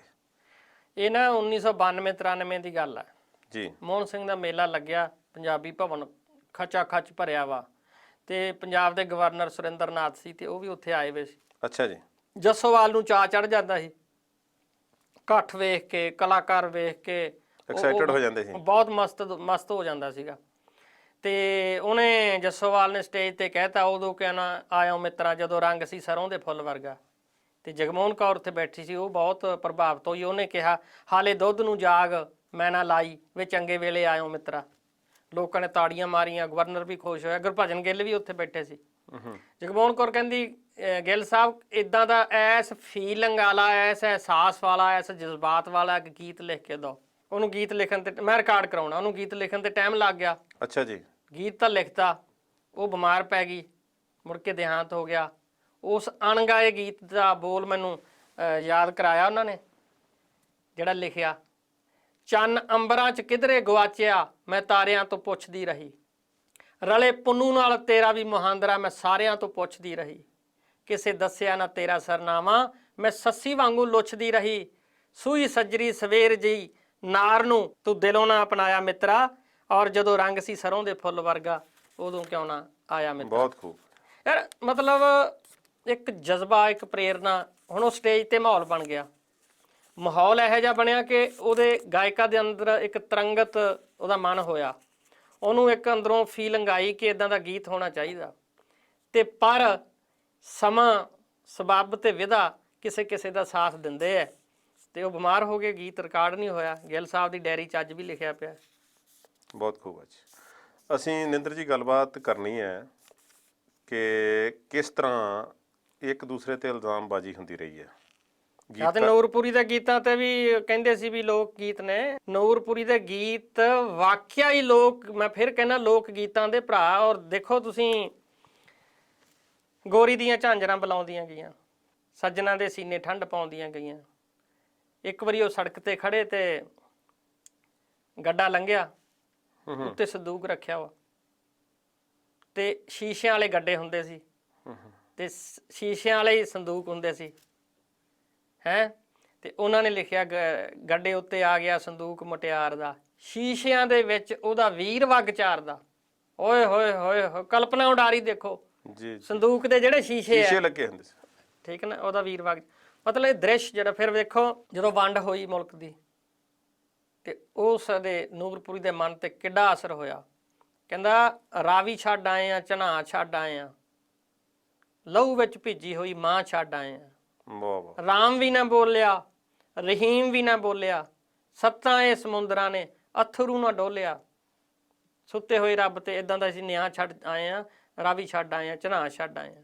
ਮਤਲਬ ਕਹਿਣ ਤੋਂ ਭਾਵ ਆ ਕਿ ਸਥਿਤੀ ਕੀ ਆ, ਮੰਜ਼ਰ ਕੀ ਆ, ਹਾਲਾਤ ਕੀ ਆ, ਉਦੋਂ ਫਿਰ ਜਜ਼ਬਾਤ ਜਿਹੜੇ ਆ ਉਹ ਰਚਨਾ ਦਾ ਰੂਪ ਲੈਂਦੇ ਆ। ਨਿੰਦਰ ਜੀ, ਅਸੀਂ ਇਸ ਪ੍ਰੋਗਰਾਮ ਦੇ ਵਿੱਚ ਕੁਝ ਇਹੋ ਜਿਹੇ ਨਾਂ ਅਸੀਂ ਆਪ ਹੀ ਛੱਡੇ ਹੋਏ ਨੇ, ਗੀਤਕਾਰਾਂ ਦੇ, ਕਵੀਆਂ ਦੇ, ਸਾਹਿਤਕਾਰਾਂ ਦੇ। ਸ਼ਿਵ ਕੁਮਾਰ ਬਟਾਲਵੀ ਦਾ ਜਿਹਨਾਂ ਵਿੱਚੋਂ ਸਭ ਤੋਂ ਪ੍ਰਮੁੱਖ ਨਾਮ ਹੈ। ਉਹਨਾਂ ਬਾਰੇ ਅਸੀਂ ਇੱਕ ਵੱਖਰਾ ਪ੍ਰੋਗਰਾਮ ਕਿਸੇ ਦਿਨ ਕਰਾਂਗੇ। ਸੋ ਅੱਜ ਦੇ ਪ੍ਰੋਗਰਾਮ ਵਿੱਚ ਉਹਨਾਂ ਬਾਰੇ ਅਸੀਂ ਜ਼ਿਕਰ ਨਾ ਕਰੀਏ ਤੇ ਇਸੇ ਗੱਲ ਨੂੰ ਜਾਰੀ ਰੱਖਾਂਗੇ ਅਸੀਂ ਕਿ ਜਿਹੜੀ ਅਸੀਂ ਕੀਤੀ ਹੈ ਕਿ ਇੱਕ ਦੂਸਰੇ ਤੇ ਇਲਜ਼ਾਮਬਾਜ਼ੀ ਜਿਹੜੀ ਲੱਗਦੀ ਰਹੀ ਹੈ ਕਿ ਆਹ ਗੀਤ ਮੇਰਾ ਸੀ, ਇਸ ਨੇ 2 ਸਤਰਾਂ ਚੋਰੀ ਕਰ ਲਈਆਂ, ਮੁਖੜਾ ਮੇਰਾ ਸੀ, ਅੰਤਰਾ ਆਪਣੇ ਕੋਲੋਂ ਪਾ ਲਿਆ। ਇਹ ਕਿਹਾ ਜਾਂਦਾ ਹੈ ਕਿ ਬੰਬੇ ਦੇ ਵਿੱਚ ਇੱਕ ਉਰਦੂ ਦੇ ਮਸ਼ਹੂਰ ਕਵੀ ਰਹਿੰਦੇ ਸੀ, ਚੁਬਾਰੇ ਤੇ ਰਿਹਾ ਕਰਦੇ ਸੀ ਤੇ ਉਹ ਲਿਖਿਆ ਕਰਦੇ ਸਨ। ਉਹਨਾਂ ਨੇ ਲਿਖਣਾ ਕੁਝ, 2-4 ਸ਼ੇਰ ਲਿਖੇ, ਇੱਕ ਸ਼ੇਰ ਲਿਖਿਆ, 2 ਲਿਖੇ, ਨਹੀਂ ਪਸੰਦ ਆਏ, ਕਾਗਜ਼ ਪਾੜਿਆ ਤੇ ਖਿੜਕੀ ਵਿੱਚੋਂ ਦੀ ਬਾਹਰ। ਤੇ ਥੱਲੇ ਲੋਕ ਖੜੇ ਰਹਿੰਦੇ ਸਨ, ਉਹ ਚੁੱਕ ਲੈਂਦੇ ਕਾਗਜ਼ ਨੂੰ, ਉਸਨੂੰ ਅੱਗੇ ਵਧਾ ਕੇ ਤੇ ਆਪਣਾ ਨਾਂ ਨਾਲ ਉਹ ਲਿਖ ਲੈਂਦੇ ਤੇ ਉਹਨੂੰ ਛਾਪ ਦਿੰਦੇ ਜਾਂ ਭੇਜ ਦਿੰਦੇ ਕਿਤੇ। ਉਹ ਮਸ਼ਹੂਰ ਹੋ ਗਿਆ ਲੋਕ। ਸੋ ਪੰਜਾਬ ਦੇ ਵਿੱਚ ਜਿਹੜੀਆਂ ਗੱਲਾਂ ਤੁਸੀਂ ਮੈਨੂੰ ਦੱਸ ਰਹੇ ਸੋ ਕਿ ਕੁਝ ਗੀਤ ਜਿਹੜੇ ਪਹਿਲਾਂ ਤੋਂ ਗਾਏ ਹੋਏ ਸਨ ਪਰ ਮੁੜ ਕੇ ਨਵੇਂ ਗੀਤਕਾਰਾਂ ਦੇ ਨਾਂ ਹੇਠ ਤੇ ਨਵੇਂ ਗਾਉਣ ਗਵਈਆਂ ਨੇ ਉਹ ਗਾਏ, ਉਹਨਾਂ ਦਾ ਸਾਡੇ ਨਾਲ ਜ਼ਿਕਰ ਕਰੋ। ਇਲਜ਼ਾਮਬਾਜ਼ੀ ਤੇ ਚੋਰੀ ਦਾ ਮਸਲਾ ਤੇ ਮੁੱਦਾ ਬਹੁਤ ਗਰਮਾਇਆ ਰਿਹਾ ਤੇ ਇਹਦੇ 'ਚ ਹੈ ਵੀ ਸੱਚਾਈ ਹੈ। ਬਹੁਤ ਸਾਰੇ ਗਾਇਕਾਂ ਨੇ ਤੇ ਗੀਤਕਾਰਾਂ ਨੇ ਇਹਦੇ 'ਚ ਲੁੱਤਰ ਘੁਤਰੀ ਯਾਨੀ ਹੇਰਾ ਫੇਰੀ ਕੀਤੀ ਹੈ ਜੀ। 1952 ਤੋਂ ਬਾਅਦ ਉਸਤਾਦ ਯਮਲਾ ਜੀ ਦਾ ਗੀਤ ਆਇਆ, ਨਿਉ ਕੇ ਫੜੀ ਜਵਾਨਾਂ ਵੇ ਇੱਥੇ ਮੇਰੀ ਨੱਥ ਡਿੱਗ ਪਈ ਜੀ। ਤੇ ਉਸਤਾਦ ਨੇ ਲਿਖਿਆ ਸੀ, ਗਵਾਹੀ ਉਹਨਾਂ ਦਾ ਭਰਦਾ ਸੀ ਚੇਲਾ ਜਗੀਰ ਸਿੰਘ ਤਾਲਬ। ਕਿਉਂਕਿ ਆਪਾਂ ਗੱਲ ਕੀਤੀ ਪਹਿਲਾਂ, ਉਸਤਾਦ ਅਨਪੜ੍ਹ ਸੀ ਤੇ ਕਿਸੇ ਨੂੰ ਕਹਿੰਦੇ ਸੀ ਬੋਲਦੇ ਸੀ ਤੇ ਲਿਖਾ, ਤੇ ਤਾਲਬ ਕਹਿੰਦਾ ਉਸਤਾਦ ਨੇ ਮੈਨੂੰ ਕਿਹਾ ਕਿ ਮੈਂ ਬੋਲਦਾ, ਤੂੰ ਲਿਖ, ਤੇ ਮੈਂ ਲਿਖਿਆ। ਉਹਦਾ ਅਗਲਾ ਅੰਤਰਾ ਸੀ, ਇੱਧਰ ਵੀ ਨੇ ਖੇਤ ਜੱਟ ਦੇ ਭੱਤਾ ਲੈ ਕੇ ਜਾਣਾ, ਸਿਰ ਮੇਰੇ ਤੇ ਭੱਤਾ ਅੜਿਆ ਕੁੱਛੜ ਬਾਲ ਨਿਆਣਾ, ਹਿੰਮਤ ਜ਼ਰਾ ਤੂੰ ਮਾਰ ਲਾ ਸ਼ੇਰਾ, ਲੈ ਨਾ ਜਾਏ ਬਗਾਨਾ ਵੇ ਇੱਥੇ ਮੇਰੀ ਨੱਥ ਡਿੱਗ ਪਈ, ਨਿਉ ਕੇ ਫੜੀ ਜਵਾਨਾ। ਜੀ। ਅਸਲੀ ਸ਼ਬਦ ਦੇ ਗਾਇਆ ਵੀ ਉਹਨਾਂ ਨੇ, ਗਾਇਆ ਅਸਲੀ ਸ਼ਬਦ ਆ। ਰਿਕਾਰਡ ਹੋਣ ਤੇ ਹੀ ਪਤਾ ਦੀ ਆਇਡੈਂਟੀਟੀ ਹੁੰਦੀ ਹੈ ਨਾ ਵੀ ਉਹਨਾਂ ਦਾ। ਉਦੋਂ ਬਾਅਦ ਸਰਜੀਤ ਬਿੰਦ ਰਖੀਆ ਗਾਉਂਦਾ ਜੀ। ਸੰਧੂ ਸਾਹਿਬ ਕਹਿੰਦੇ, ਸ਼ਮਸ਼ੇਰ ਸੰਧੂ ਜੀ, ਕਿ ਇਹ ਲੋਕ ਗੀਤ ਦਾ ਮੁਖੜਾ, ਮੈਂ ਉਹ ਮੁਖੜਾ ਚੱਕ ਕੇ ਉਹਦਾ ਆਧਾਰ ਬਣਾਇਆ, ਜਦੋਂ ਕਿ ਲੋਕ ਗੀਤ ਹੈ ਹੀ ਨਹੀਂ। ਜੀ। ਸੋ ਹੋਰ ਵੀ ਇਸ ਤਰ੍ਹਾਂ ਦੀਆਂ ਘਟਨਾਵਾਂ ਹਨ, ਕੋਈ ਇਸ ਤਰ੍ਹਾਂ ਦੇ ਗੀਤ ਹਨ ਜਿਹੜੇ ਤੁਸੀਂ ਜ਼ਿਕਰ ਕਰਨਾ ਚਾਹੋਗੇ? ਕੋਈ ਅੰਮ੍ਰਿਤਾ ਪ੍ਰੀਤਮ ਨੇ ਲਿਖਿਆ ਸੀ, ਮੈਂ ਤਿੜਕੇ ਘੜੇ ਦਾ ਪਾਣੀ ਕੱਲ ਤੱਕ ਨਹੀਂ ਰਹਿਣਾ ਜੀ। ਉਹ ਬਿੰਦ ਰਖੀਆ ਜੀ ਨੇ ਗਾਇਆ। ਉਹੀ ਉਹਨਾਂ ਦਾ ਫੇਰ ਜਵਾਬ ਸੀ ਕਿ ਇਹ ਲੋਕ ਗੀਤ ਦਾ ਮੁਖੜਾ ਸੀ। ਲੋਕ ਗੀਤ ਨੂੰ ਹਰ ਕੋਈ ਵਰਤ ਸਕਦਾ। ਬਾਬੂ ਸਿੰਘ ਮਾਨ ਨੂੰ ਵੀ ਕਿਹਾ ਗਿਆ ਸੀ ਕਈ ਥਾਵਾਂ ਤੇ ਕਿ ਤੁਸੀਂ ਲੋਕ ਗੀਤ ਜਿਹੜੇ ਆ ਇਹ ਚੋਰੀ ਕੀਤੇ ਆ। ਉਹ ਕਹਿੰਦਾ ਵੀ ਲੋਕ ਗੀਤ ਤਾਂ ਲੋਕਾਂ ਦਾ ਗੀਤ ਆ, ਜਿਵੇਂ ਆਪਾਂ ਪਹਿਲਾਂ ਕਿਹਾ, ਇਹਨੂੰ ਕੋਈ ਵੀ ਵਰਤ ਸਕਦਾ, ਉਹਦਾ ਮੁਖੜਾ ਲਾ ਕੇ ਤੇ ਮੁੜ ਕੇ ਉਹਨੂੰ ਲੈਬੋਰੇਟ ਕਰ ਸਕਦਾ। ਇਹ ਕਹਿੰਦੇ ਤਾਂ ਹੈ ਇਹ ਗੱਲਾਂ ਸਾਰੇ ਗੀਤਕਾਰ ਜਿਨ੍ਹਾਂ ਨੇ ਕੀਤਾ ਇਹ, ਠੀਕ ਹੈ, ਬਾਅਦ ਚ ਗਾਇਆ, ਪਰ ਮੌਲਿਕਤਾ ਤਾਂ ਮੌਲਿਕਤਾ ਹੀ ਰਹਿੰਦੀ ਹੈ ਨਾ ਜੀ। ਇਹ ਵੀ ਕਿਹਾ ਜਾਂਦਾ ਹੈ ਕਿ ਤੁਸੀਂ ਕਿਸੇ ਜਿਹੜੀਆਂ ਚੰਗੀ ਯੂਨੀਵਰਸਿਟੀਆਂ ਜਿੱਥੇ ਭਾਸ਼ਾ ਤੇ ਆਧਾਰਿਤ ਕੰਮ ਹੁੰਦਾ ਹੈ ਜਾਂ ਥੀਸਿਸ ਲਿਖੇ ਜਾਂਦੇ ਨੇ, ਤੁਸੀਂ PhD ਕਰਨ ਲੱਗ ਪਾਓ ਤੇ ਸਾਰੀਆਂ ਪੁਰਾਣੀਆਂ ਜਿਹੜੀਆਂ ਕਿਤਾਬਾਂ ਫੋਲੋ ਤੇ ਫਿਰ ਤੁਹਾਨੂੰ ਕੋਈ ਨਾ ਕੋਈ ਰੈਫਰੈਂਸ ਇਸ ਤਰ੍ਹਾਂ ਦੇ ਲੱਭ ਜਾਂਦੇ ਜਿਨ੍ਹਾਂ ਬਾਰੇ ਕੋਈ ਬਾਅਦ ਵਿੱਚ ਗੱਲ ਵੀ ਨਹੀਂ ਕਰਦਾ, ਤੇ ਤੁਸੀਂ ਕਵਿਤਾਵਾਂ ਲਿਖੀ ਜਾਓ, ਉਹਨਾਂ ਤੋਂ ਮੁਖੜੇ ਲੈ ਕੇ ਜਾਂ ਗੀਤ ਲਿਖੀ ਜਾਓ। ਇਹ ਵੀ ਚੱਲਦਾ ਕੰਮ। ਮੱਖੀ ਤੇ ਮੱਖੀ ਮਾਰਨੀ ਕਹਿੰਦੇ ਇਹਨੂੰ। ਅੱਛਾ ਜੀ। ਇਹਦੀ ਕਿਤਾਬ ਚੋਂ ਆਹ ਪੰਨਾ ਲੈ ਲਿਆ, ਇਹਦੇ ਚੋਂ ਆ। ਹੁਣ ਮੈਂ ਆਪਦਾ ਦੱਸਦਾ, ਜਿੰਨਾ ਮੈਂ ਪਿੰਡਾਂ 'ਚ ਗਿਆ, ਘਰਾਂ 'ਚ ਗਿਆ, ਗੀਤਕਾਰਾਂ ਦੇ, ਸੰਗੀਤਕਾਰਾਂ ਦੇ, ਗਾਇਕਾਂ ਦੇ, ਉਹ ਬੋਲਦੇ ਰਹੇ, ਮੈਂ ਲਿਖਦਾ ਰਿਹਾ। ਮੈਂ ਉਹਨਾਂ ਦੀਆਂ ਜੀਵਨੀਆਂ ਲਿਖੀਆਂ, ਯੂਨੀਵਰਸਿਟੀਆਂ ਨੇ ਛਾਪੀਆਂ ਜੀ। ਬਾਅਦ 'ਚ ਨਕਲਾਂ ਮੇਰੀਆਂ ਕਿਤਾਬਾਂ 'ਚ ਲੋਕਾਂ ਨੇ ਮਾਰ ਕੇ ਲੇਖ ਲਿਖੇ। ਉਹਨਾਂ ਨੇ ਇਹ ਵੀ ਨਹੀਂ ਲਿਖਿਆ ਵੀ ਅਸੀਂ ਨਿੰਦਰ ਘੁਗਿਆਨਵੀ ਦੀ ਕਿਤਾਬ 'ਚੋਂ ਆਹ ਗੱਲ ਪੜ੍ਹ ਕੇ ਲਿਖੀ ਹੈ ਜੀ। ਗੀਤਾਂ ਦੀ ਚੋਰੀ ਤਾਂ ਹੈ, ਨਾਲ ਆਹ ਵੀ ਕੁਛ ਹੁੰਦਾ ਜੀ। ਫਿਰ ਜਿਹੜੇ ਇਹ ਥੀਸਜ ਲਿਖਦੇ ਆ, ਇਹ ਵੀ ਜਿਹੜਾ ਇਹਦੇ 'ਚ ਵੀ ਬਹੁਤ ਵੱਡੇ ਘਪਲੇ ਤੇ ਘਟਾਲੇ ਹੁੰਦੇ ਆ, ਬੜਾ ਰੌਲਾ ਪੈਂਦਾ ਇਹਨਾਂ ਬਾਰੇ। ਜੀ ਜੀ ਜੀ ਜੀ। ਤੁਹਾਡੇ ਥੀਸਸ ਚੋਂ ਕੱਢ ਲਿਆ, ਇਹਦੀ ਕਿਤਾਬ ਚੋਂ ਲੈ ਲਿਆ, ਥੱਲੇ ਦੇ ਤਾਂ ਪੰਨਾ ਨੰਬਰ ਇੰਨਾ, ਉੱਥੋਂ ਪੇਸਟ ਕਰ ਲਿਆ, ਉੱਥੋਂ ਪੇਸਟ ਕਰ ਲਿਆ, ਲਿਖੇ ਲਿਖਾਏ ਥੀਸਸ ਵੀ ਮਿਲ ਜਾਂਦੇ ਆ। ਠੀਕ ਨਾ। ਜਿਹੜੇ ਗੀਤ ਹੈ ਉਹਨਾਂ ਦੇ ਕਈ ਅੰਤਲੇ ਪਹਿਰੇ ਦੇ ਵਿੱਚ, ਅੰਤਰੇ ਦੇ ਵਿੱਚ ਆਪਣਾ ਨਾਮ ਜਿਹੜਾ ਸ਼ਾਮਲ ਕਰਦੇ ਨੇ। ਇਹ ਰੌਲਾ ਹੀ ਇਹ ਸੀ, ਗੀਤਕਾਰ ਕਿਉਂ ਸ਼ਾਮਲ ਕਰਦੇ ਸੀ ਨਾ ਜੀ। ਉਦੋਂ ਗੀਤ ਗਵਾਚ ਜਾਂਦਾ ਸੀ। ਉਹ ਕਹਿੰਦਾ ਵੀ ਨਾਂ ਪਾਓ। ਬਾਬੂ ਸਿੰਘ ਮਾਨ ਮਰਾੜਾਂ ਵਾਲੇ ਨੇ ਆਪਦਾ 3-4 ਨਾਂ ਬਣਾਏ। ਫਿਲਮਾਂ 'ਚ ਉਹ ਲਿਖਦਾ ਸੀ ਗੀਤਕਾਰ BS ਮਾਨ। ਅੱਛਾ ਜੀ। ਗਾਣਿਆਂ 'ਚ ਲਿਖਦਾ ਸੀ ਮਾਨ ਮਰਾੜਾਂ ਵਾਲਾ। ਅੱਛਾ ਜੀ। ਕਈ ਥਾਈਂ ਬਾਬੂ ਸਿੰਘ ਮਾਨ। ਅੱਛਾ ਜੀ। ਤਾਂ ਜੋ ਗੀਤ ਨਾ ਗਵਾਚੇ। ਉਹਦਾ ਇੱਕ ਵੱਡਾ ਕਾਰਨ ਹੋਰ ਸੀ, ਉਹ ਮਾਨ ਸਾਹਿਬ ਦੇ ਵੇਲੇ ਤੋਂ ਥੋੜਾ ਜਿਹਾ ਪਹਿਲਾਂ ਇੱਕ ਬਹੁਤ ਵੱਡਾ ਗੀਤਕਾਰ ਸੀ ਗੁਰਦੇਵ ਸਿੰਘ ਮਾਨ। ਅੱਛਾ ਜੀ। ਜਿਹਨੇ ਲਿਖਿਆ ਸੀ ਮਿੱਤਰਾਂ ਦੀ ਲੋਨ ਦੀ ਡਲੀ ਨੀ ਮਿਸ਼ਰੀ ਬਰੋਬਰ ਜਾਣੀ, ਕਰਮਜੀਤ ਧੂਰੀ ਨੇ ਗਾਇਆ ਸੀ ਜੀ। ਫਿਰ ਉਹਨਾਂ ਨੇ ਇੱਕ ਲਿਖਿਆ ਸੀ ਊੜਾ ਐੜਾ ਆਈਡੀ ਸੱਸਾ ਵੇ, ਠੀਕ ਹੈ। ਇੱਕ ਸ਼ਾਇਦ ਸੀ ਮੋਟਰ ਮਿੱਤਰਾਂ ਦੀ ਚੱਲ ਬਰਨਾਲੇ ਚੱਲੀਏ ਭਾੜਾ ਨਹੀਂ ਲੱਗਣਾ, ਉਹ ਵੀ ਬੜਾ ਮਸ਼ਹੂਰ ਸੀ। ਫਿਰ ਉਹਨੇ ਕਿਤੇ ਮਿਲੇ, ਇਕੱਠੇ ਹੋਏ ਸਟੇਜ ਤੇ, ਕਹਿੰਦਾ ਯਾਰ ਨਾ ਤੇਰਾ ਵੀ ਮਾਨ ਮੇਰਾ ਵੀ ਮਾਨ। ਉਹ ਗੁਰਦੇਵ ਸਿੰਘ ਮਾਨ ਦੇ ਵੀ ਗੀਤਾਂ 'ਚ ਇਕੱਲਾ ਮਾਨ ਆਉਂਦਾ ਸੀ ਤੇ ਬਾਬੂ ਸਿੰਘ ਮਾਨ ਦੇ ਵੀ ਮਾਨ ਆਉਂਦਾ ਸੀ। ਫਿਰ ਉਦੋਂ ਬਾਅਦ ਬਾਬੂ ਸਿੰਘ ਮਾਨ ਨੇ ਮਾਨ ਮਰਾੜਾਂ ਵਾਲਾ ਨਾਲ ਲਿਖਣਾ ਸ਼ੁਰੂ ਕੀਤਾ। ਉਹਦਾ ਫਾਇਦਾ ਹੋ ਗਿਆ, ਪਿੰਡ ਮਸ਼ਹੂਰ ਹੋ ਗਿਆ। ਉਦੋਂ ਬਾਅਦ ਬਹੁਤ ਸਾਰੇ ਗਾਇਕਾਂ ਨੇ ਆਪਦੇ ਪਿੰਡਾਂ ਦਾ ਨਾਂ ਨਾਲ ਜੋੜਨਾ ਸ਼ੁਰੂ ਕਰਤਾ। ਅੱਛਾ ਜੀ। ਦੇਵ ਥਰੀਕਿਆਂ ਵਾਲਾ ਵੀ ਉਦੋਂ ਉਪਜ ਚੁੱਕਾ ਸੀ, ਉਹਦੇ ਗੀਤ ਉਹਦੀਆਂ ਕਲੀਆਂ ਮਾਨਕ ਗਾ ਚੁੱਕਾ ਸੀ। ਥਰੀਕਿਆਂ ਵਾਲਾ ਮਸ਼ਹੂਰ ਹੋ ਗਿਆ, ਜਿਵੇਂ ਦੇਤ ਵਾਲੀਆ ਆ ਗਿਆ। ਫਿਰ ਮੁੜ ਕੇ ਮਤਲਬ ਕਿੰਨੇ ਹੀ ਸਾਰੇ ਇਹੋ ਜਿਹੇ ਬੰਦੇ ਆਏ ਜਿਨ੍ਹਾਂ ਨੇ ਆਪਦੇ ਪਿੰਡ ਮਸ਼ਹੂਰ ਕਰਤੇ। ਇਹ ਕਲੀਆਂ ਦੀ ਵੀ ਕੋਈ ਗੱਲਬਾਤ ਤੁਸੀਂ ਦੱਸ ਰਹੇ ਸੋ ਕਿ ਉਹ ਵੀ ਇਸ ਤਰ੍ਹਾਂ ਦਾ ਰੌਲਾ ਪਿਆ ਕਲੀਆਂ ਬਾਬਤ? ਦੇਵ ਥਰੀਕੇ ਵਾਲੇ ਨੂੰ ਕਿਹਾ ਸੀ ਕਿ ਤੁਸੀਂ ਹਜੂਰਾ ਸਿੰਘ ਬਟਾਰੀ ਵਾਲੇ ਦੀਆਂ ਕਲੀਆਂ ਜਿਹੜੀਆਂ ਚੋਰੀ ਕੀਤੀਆਂ। ਅੱਛਾ ਜੀ। ਉਹਨਾਂ ਨੇ ਕਿਹਾ ਸੀ ਵੀ ਮੇਰੀ ਮੌਲਕਤ ਹੈ। ਉਹ ਕਹਿੰਦੇ ਪਹਿਲਾਂ ਅਮਰ ਸਿੰਘ ਸ਼ੌਂਕੀ ਤੇ ਦਿਦਾਰ ਸਿੰਘ ਰਟੈਂਡਾ ਗਾ ਚੁੱਕੇ ਆ। ਅੱਛਾ ਜੀ। ਤੇ ਇਸ ਤਰ੍ਹਾਂ ਤਾਂ ਹੋ ਨਹੀਂ ਸਕਦਾ ਜੀ। ਪਰ ਉਹਦਾ ਰੌਲਾ ਰੱਪਾ ਪੰਜਾਬੀ ਟ੍ਰਿਬਿਊਨ 'ਚ ਸੁਰਿੰਦਰ ਸਿੰਘ ਨੇ ਲੇਖ ਵੀ ਲਿਖਿਆ, ਬੜਾ ਰੌਲਾ ਰੱਪਾ ਪੈਂਦਾ ਰਿਹਾ ਇਹਨਾਂ ਗੱਲਾਂ ਦਾ, ਪਰ ਸਪਸ਼ਟੀਕਰਨ ਤੇ ਸਾਫ਼ ਜਵਾਬ ਕੋਈ ਬੰਦਾ ਨਹੀਂ ਦੇ ਸਕਿਆ। ਹੁਣ ਮੀਡੀਆ ਬੜਾ ਫਾਸਟ ਆ, ਹੁਣ ਸਾਡੇ ਕੋਲੇ ਸਾਧਨ ਬੜੇ ਨੇ, ਰਿਸਰਚ ਕਰਦੇ ਆ ਉਹ ਸੇਵ ਹੋ ਜਾਂਦੀ ਆ, ਤੁਹਾਡੇ ਨਾਂ ਤੇ ਆਇਡੈਂਟੀਟੀ ਤੁਹਾਡੀ ਜਿਹੜੀ ਪ੍ਰੂਫ ਬਣ ਜਾਂਦਾ। ਉਦੋਂ ਪ੍ਰੂਫ ਨਹੀਂ ਹੁੰਦਾ ਸੀ ਕਿਸੇ ਕੋਲ। ਜੀ। ਅਖੀਰਲਾ ਸਵਾਲ ਪ੍ਰੋਗਰਾਮ ਖਤਮ ਕਰਨ ਤੋਂ ਪਹਿਲਾਂ, ਜਿਹੜਾ ਇਹ ਗੀਤਕਾਰਾਂ ਦਾ ਤੁਸੀਂ ਜ਼ਿਕਰ ਕੀਤਾ, ਇੱਕ ਦੋ ਨੂੰ ਛੱਡ ਕੇ ਬਾਕੀਆਂ ਨੇ ਬਹੁਤ ਆਰਥਿਕ ਮੰਦਹਾਲੀ ਹੰਢਾਈ ਹੈ, ਇਹ ਤਰਾਸਦੀ ਕਿਉਂ ਬਣ ਗਈ? ਸਾਡੀ ਪੰਜਾਬੀ ਗੀਤਕਾਰਾਂ ਦੀ ਕਿਉਂ ਬਣ ਗਈ? ਇੱਕੋ ਹੀ ਉਦਾਹਰਨ ਦੇਵਾਂਗਾ, ਨੰਦ ਲਾਲ ਨੂਰਪੁਰੀ ਗਰੀਬੀ 'ਚ ਸੀਗੇ ਜੀ। ਦੁੱਖ ਹੈ ਕਿ ਉਹਨਾਂ ਨੂੰ ਜੋ ਕੋਈ ਦਿੰਦਾ ਸੀ ਉਹਦੀ ਸ਼ਰਾਬ ਪੀ ਲੈਂਦੇ ਸੀ। ਬੜਾ ਵੱਡਾ ਨੁਕਸ ਰਿਹਾ ਇਹ ਵੀ। ਸੁਰਿੰਦਰ ਕੌਰ ਤੇ ਪ੍ਰਕਾਸ਼ ਕੌਰ ਮਿਲਣ ਗਈਆਂ, ਅੱਛਾ ਜੀ। ਕੇਲੇ ਤੇ ਸੇਬ ਲੈ ਗਈਆਂ। ਮੈਂ ਇਹ ਗੱਲ ਆਪਦੀ ਕਿਤਾਬ 'ਚ ਲਿਖੀ ਜਿਹੜੀ ਮੈਂ ਸੁਰਿੰਦਰ ਕੌਰ ਤੇ ਪੰਜਾਬ ਸਰਕਾਰ ਨੇ ਛਾਪੀ, ਉਹਦੇ 'ਚ ਸੁਰਿੰਦਰ ਕੌਰ ਦੀ ਜ਼ੁਬਾਨੀ ਲਿਖੀ ਹੈ। ਕੇਲੇ ਲੈ ਗਈਆਂ, ਨਾਲ ਸੇਬ ਲੈ ਗਈਆਂ, ਸੰਤਰੇ ਲੈ ਗਈਆਂ, ਵੀ ਐਡੇ ਵੱਡੇ ਗੀਤ ਭਰਾ ਕਹਿੰਦੀਆਂ ਸੀ ਉਹਨੂੰ। ਤੇ ਆਖੇ ਭਰਾ ਰੋਟੀ ਖਾਣੀ ਹੈ, ਉਹ ਕਹਿੰਦਾ ਵੀ ਇਹਨਾਂ ਦਾ ਆਟਾ ਬਣਾ ਲਓ ਜਿਹੜੇ ਆ ਲਿਆਈਆਂ ਕੇਲੇ ਸੇਬ। ਫਿਰ ਉਹਨੇ ਦੇਖਿਆ ਪੀਪੀਆਂ ਪੀਪੇ ਖਾਲੀ ਪਏ, ਰਸੋਈ ਖਾਲੀ। ਫਿਰ ਬਾਜ਼ਾਰ ਗਈਆਂ ਉਹ ਨਾਲ, ਫਿਰ ਉੱਥੋਂ ਰਾਸ਼ਨ ਲੈ ਕੇ ਆਈਆਂ। ਫਿਰ ਉਹਦੀ ਨੂਰਪੁਰੀ ਦੀ ਵਾਈਫ ਨੇ ਆਟਾ ਗੁੰਨ ਕੇ ਰੋਟੀ ਬਣਾਈ। ਇਹ ਅੱਖੀਂ ਸੁਣਾਈ ਡਿੱਠੀ ਮੇਰੇ ਕੰਨਾਂ ਨੇ ਸੁਰਿੰਦਰ ਕੌਰ ਤੋਂ ਗੱਲ ਮੈਂ ਲਿਖੀ। ਆਹ ਹਾਲਾਤ ਸੀ, ਪਰ ਉਹਨਾਂ ਹਾਲਾਤਾਂ ਪਿੱਛੇ ਲੋਕਾਂ ਦਾ ਕੋਈ ਕਸੂਰ ਨਹੀਂ ਸੀ। ਲੋਕ ਸੇਵਾ ਪਾਣੀ ਕਰਦੇ ਸੀ ਜਿੰਨੀ ਜੋਗੇ ਸੀ। ਉਦੋਂ ਪੈਸੇ ਕਿਹੜੇ ਹੁੰਦੇ ਸੀ ਜੀ? ਕਿੰਨੇ ਕੁ ਪੈਸੇ ਮਿਲਦੇ ਸੀ? ਪੈਸੇ ਤਾਂ ਹੁਣ ਮਿਲਣ ਲੱਗੇ ਆ ਨਾ ਜੀ। ਤੇ ਲੋਕ ਕਰਦੇ ਸੀ, ਪਰ ਕਈਆਂ ਤੋਂ, ਬਹੁਤਿਆਂ ਤੋਂ ਆਪਦਾ ਆਪ ਸੰਭਾਲਿਆ ਨਹੀਂ ਗਿਆ। ਠੀਕ ਹੈ ਨਿੰਦਰ ਜੀ, ਪ੍ਰੋਗਰਾਮ ਅਗਲਾ ਜਲਦੀ ਲੈ ਕੇ ਆਪਣੇ ਦਰਸ਼ਕਾਂ ਲਈ ਫੇਰ ਹਾਜ਼ਰ ਹੋਵਾਂਗੇ। ਇਹ ਪ੍ਰੋਗਰਾਮ ਸੀ ਜੀ ਕੋਲ ਬਹਿ ਕੇ ਸੁਣ ਸੱਜਣਾ। ਉਮੀਦ ਕਰਦੇ ਹਾਂ ਕਿ ਆਪ ਜੀ ਨੂੰ ਪਸੰਦ ਆਇਆ ਹੋਵੇਗਾ। ਇੱਕ ਵਾਰੀ ਫੇਰ ਹਾਜ਼ਰ ਹੋਵਾਂਗੇ ਜਲਦੀ ਨਵਾਂ ਪ੍ਰੋਗਰਾਮ ਲੈ ਕੇ।